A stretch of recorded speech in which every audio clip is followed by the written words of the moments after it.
This is just again me throwing leftists under the bus, right? Because they all need pastime. Yeah, literally my entire career under the goddamn bus, right? Just all of you. So if it wasn't bad enough that they all endorse Joe Biden, who is the sort of current focal point of all of this, they've also created a kind of social media regime that is just bad for everyone. No one benefits from this, and it's not even them that benefit from this, because they'll complain, the Surf's got their YouTube channel taken down. It's like, well, too bad. Yeah. Not even sorry. You get what you deserve. If you didn't want to get your YouTube, free market, they can do what they like. If you didn't want to get your channel taken down, you shouldn't have talked about that thing that got you taken down, should you? The video that actually got the Surfs taken down, for context, if people don't know, was them talking about how censorship isn't bad. They were giving examples of things that were censorship and saying, "Oh no, this is just the free market. It's not free." It's like, okay, the and now you're perfect gone. irony. The perfect. It's irony. not even off one of the socialist videos. It's off that video. Well, too bad. Not my problem. You get what you deserve, right? But anyway, the thing about people getting what they deserve, I don't think the people who are currently getting deplatformed or fired from their jobs are getting what they deserve. This was a young lady called Lucy Skinner, 24 years old, who was fired from her job at the Lees Street store in Liverpool city centre, a Co-op, right, where she stacked shelves. Nothing particularly... Yeah, I used to do this. Yeah, I've done this. Nothing unusual or stressful or political about this, right? And she had posted a few videos to TikTok complaining about Karens in the store.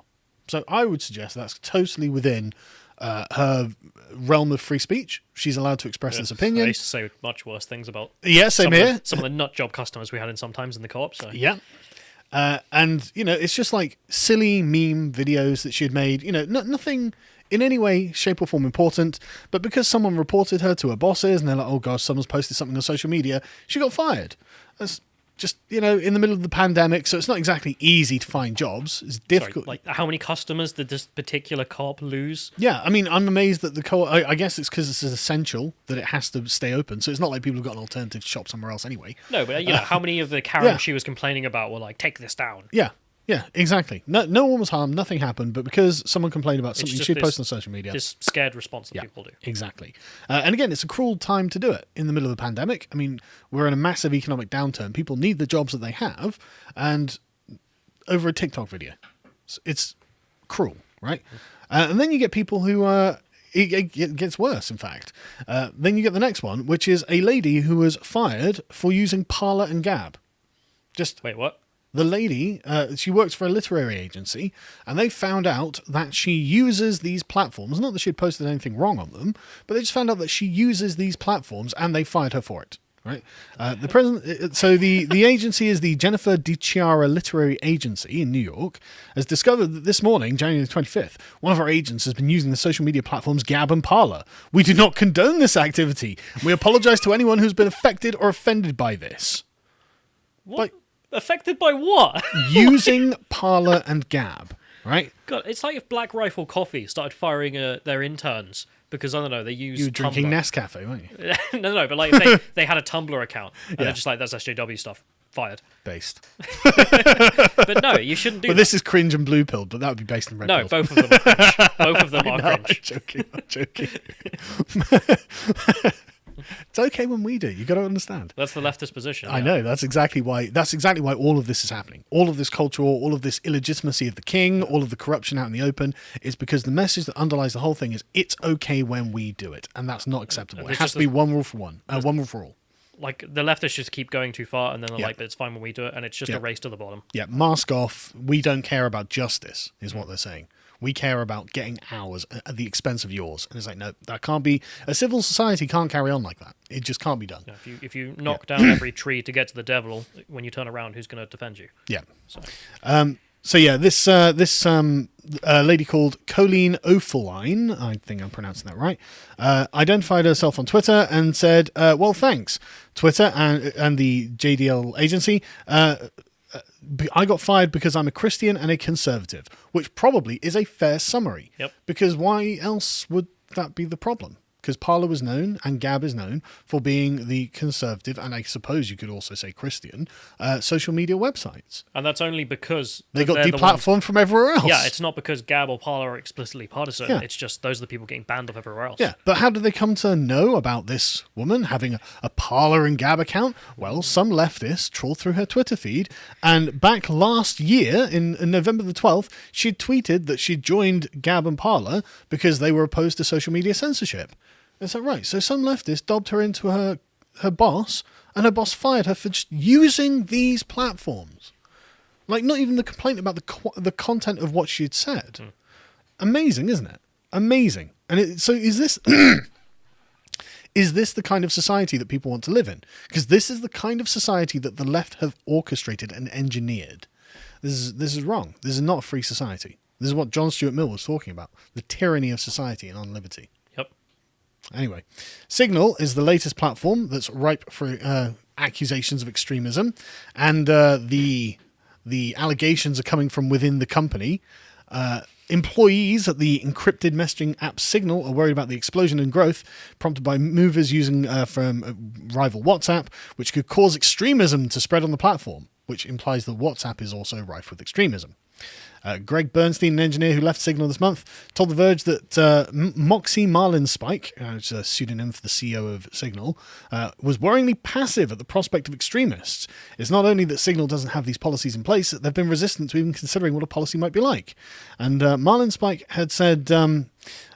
he told The Verge that he wanted to take a hands-off approach to moderating the app because it was a messaging platform, not social media. As in, this is what they're demanding is akin to your phone company checking through what you're sending and deplatforming you if you're sending things that they don't like you sending. Like you phone someone up, you say something they don't like, take them off. This already happens on Facebook. You send a BitChute link, it will be deleted. Exactly. And that's what they're trying to get them to do with Signal. And Marlinspike, he's not in favour of this. He says, the overriding theme is that we don't want to be a media company. We're not algorithmically amplifying content. We don't have access to the content. And even within the app, there are not a lot of opportunities for amplification. He believed that the benefits Signal gave to activists and dissidents outweighed the risk that extremists might use it. I want us, an organisation, to be really careful about doing the things that make Signal less effective for those sort of bad actors, but that would also make Signal less effective for the type of actors we want to support and encourage. I think that the latter have an outsized, the bad actors would have an outsized risk profile. There's an asymmetry here, etc., etc. So that's good position. I mean, it doesn't sound like he's going to be very firm on it when the press finally comes for him. The sort of like the eye of Sauron is on him. That doesn't exactly sound like the sort of committed free speech warrior that is going to Doesn't sound like Andrew Torba. Yeah, that's all I was going to say. Yeah. He doesn't sound like Andrew Torba, who is prepared to stand in the full view of Sauron's eye as it looks at him. And this is what we've done. This is what everyone else has done. It's a bold and brave thing to do. You know, this is why these people have the reputations that they have in the eyes of the establishment. But to the dissidents, these people are legitimately like folk heroes, and I think they are.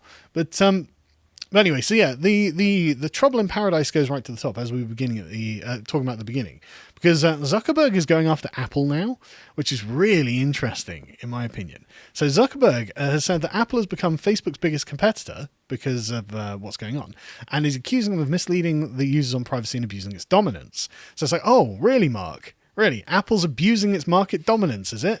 Oh, and you've got a problem with that, do you? Oh, really? Didn't have a problem when Parler was getting shut down. Didn't have a problem when Gab was getting shut down, or Maker Support, or Subscribestar. But now it's Apple doing it to you. Now it's worth talking about. So, yeah. But this is the unbelievable hypocrisy of the thing.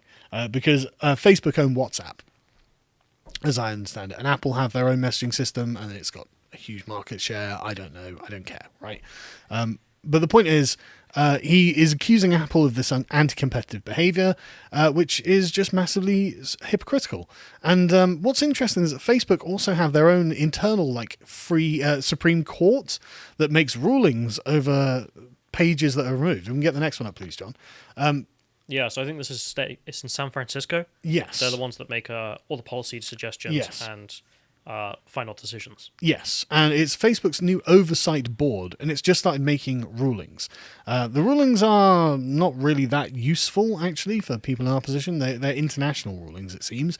One was from Myanmar, which is Burma, which said in Burmese, there is something wrong with Muslims psychologically, which was removed for hate speech violations, but apparently it was a mistranslation, and so the context was lost, and what it's supposed to say is those male Muslims have something wrong with their mindset, which was a post referring to a sort of permissiveness about what the Chinese are doing to the Uyghurs in China. But the oversight board have said, no, that's actually acceptable. It's like, well, okay.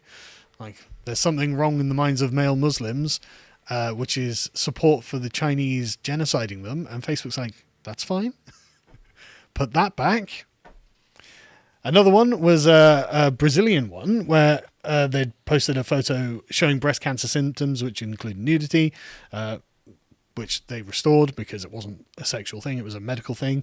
They removed a post from 2020 containing a derogatory slur for Azerbaijanis, and the board agreed that this should remain down because it was meant to dehumanize the target, and some other interesting things like that. And apparently 150,000 cases have been brought to the board according to its website, but as an insider previously reported, experts are concerned that the board lets Facebook off the hook since tech giant maintains control of how it implements its policies. Well, I mean, Facebook own the independent board that's overseeing them, so ultimately they would never do something that really challenged the status quo at Facebook, because Facebook could just defund it, remove it, abolish it at any point if it wants, because there's no requirement for this to exist in law or anything like that. But the real test of all of this, if we want to play them at their own game and push their boundaries within their own system, is to submit the evidence of Lord Voldemort being admitted by the Danish Facebook representative to have not sent the posts that Facebook deplatformed him over, and ask them to review this. Ask them to rectify and restore this. So if anyone can do that, I don't know how that can be done, but apparently 150,000 cases have been brought before this oversight board, so it must be possible to do something. Yeah. So maybe Lord Voldemort himself could submit it. I don't know. But that would be the way to show that this is either a legitimate thing that is going to enforce a form of rule of law at Facebook, and if that it is shown that Lord Voldemort's deplatforming was illegitimate, which I think it was, then if he is restored, which he should be, assuming everything that we think is true and everything that they assuming think Facebook's representative in Denmark who said is that there telling was no the evidence. truth, then that would be proof that actually Facebook's oversight board has some value. Otherwise, it appears that it's just going to be a form of like fig leaf. Yeah, I mean this lie about TR, Lord Voldemort, we can't mention his name, is what got him subsequently banned from a bunch of other social medias as well. And the lie is that he called for the beheading of Muslims, which would be illegal in the UK. And would be in every paper demonizing him. You would see screenshots of it everywhere. I would like to see the proof. You know, don't get me wrong, right? So, if there's proof that Lord Voldemort called for the beheading of Muslims, I'm happy to disavow. Like, I'm happy to say, no, that was wrong. He was absolutely wrong to do that. We're not only 99% sure because the representative of Facebook in Denmark said it wasn't. You were on the phone with Mohammed Shafiq, and Mohammed Shafiq was the guy who was having a meeting with Facebook at 1 a.m, and he said to them he's a terrorist, and then he's advocating for all this, and I asked him where was the evidence, and Nick Ferrari asked him, and he had nothing. He just said, freaked out. Nick Ferrari, and then he got off. triggered, because there doesn't appear to be any evidence. Lord Voldemort himself claims that he never posted that. Let's put bounty on it. I'll put a personal bounty, £1,000 for that post, calling for the beheading of Muslims. Oh, I don't want to bet because I don't think that post exists. No, I'm betting my money because I'm like, okay, Mohammed against Shafiq, who though? Mohammed Shafiq, right? Yeah, send me it. Yeah. You know? Well, that's the thing. There's no screenshots, not even fake screenshots. You know, there's nothing. There's no evidence at all. But there are a bunch of allegations that he called for violence. But if Mohammed Shafiq can produce that, then that's a big thing. And if Facebook have said, well, there was no one post, then you've got no legitimate reason to have deplatformed him.